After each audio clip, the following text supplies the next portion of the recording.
Bonjour les jardiniers. Alors aujourd'hui je vais vous montrer comment multiplier les fraisiers. Donc là vous voyez ma tour à fraises qui n'a plus de fraises, donc à part quelques pieds qui sont remontants, sinon elles ont fini de donner. Alors qu'est-ce que je fais? Eh bien il y a des stolons qui sortent des plants. Donc les stolons ce sont... Alors j'enlève ce que j'avais fait. Ah bah alors non, c'est pas le bon plan parce que là il est déjà accroché celui-ci. Alors je vais essayer de prendre par exemple le stolon. Et bien c'est ça. Donc il y en a déjà un qui est allé dans ce plan là. Et puis au bout il y a un deuxième stolon qui est en train de se former. Donc il y en a plein d'autres. Chaque fois qu'il y a un stolon qui se forme, eh bien je le mets dans un pot. Alors on dit souvent que c'est que le premier stolon qui est bon, que le deuxième il vaut mieux ne pas le mettre. Mais ça, j'aimerais que quelqu'un me le confirme, parce que je n'ai aucune idée de si c'est vrai ou pas. Donc moi j'ai déjà dû le faire avec les deux, mais j'avoue que je n'ai pas de moyen de vérification. Donc là, on voit un qui démarre, mais il est encore tout petit. Donc il faudrait que je vous en trouve un plus grand.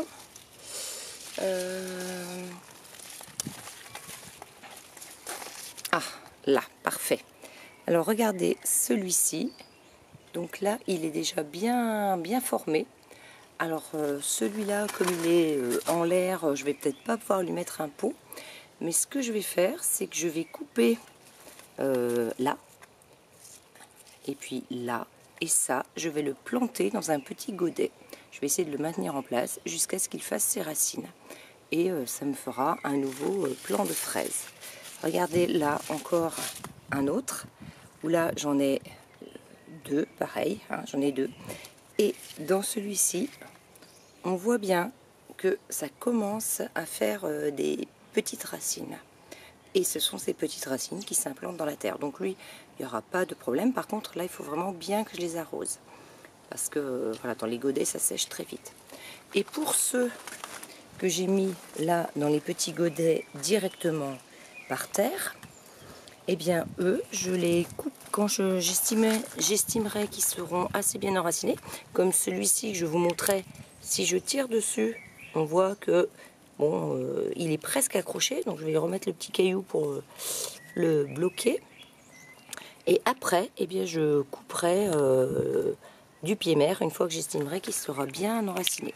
Donc vous voyez que juste là autour, j'ai déjà mis plein de petits pots, plein de futurs fraisiers qui sont en route. Donc inutile d'aller racheter des fraisiers, ça se multiplie très très bien comme ça par stolon. Donc voilà une technique toute simple pour multiplier les fraisiers. Et ce qu'il faut savoir, c'est que les stolons se mettent à donner une fois que les fraises ont fini de donner, elles justement. Si je continue dans l'autre jardin, eh bien j'ai encore quelques fraises, j'en ai pas beaucoup, mais j'en ai encore quelques-unes. Et là, pour l'instant, aucun stolon. Ça va venir après, quand la récolte sera terminée. Alors là, je parle surtout pour les fraisiers non remontants. Parce qu'au niveau des fraisiers remontants, je ne sais pas exactement comment cela se passe. Écoutez, sur ces images du jardin, je vais même vous remontrer la tour à fraises. Et bien sur ces images, je vous dis au revoir les jardiniers. À bientôt.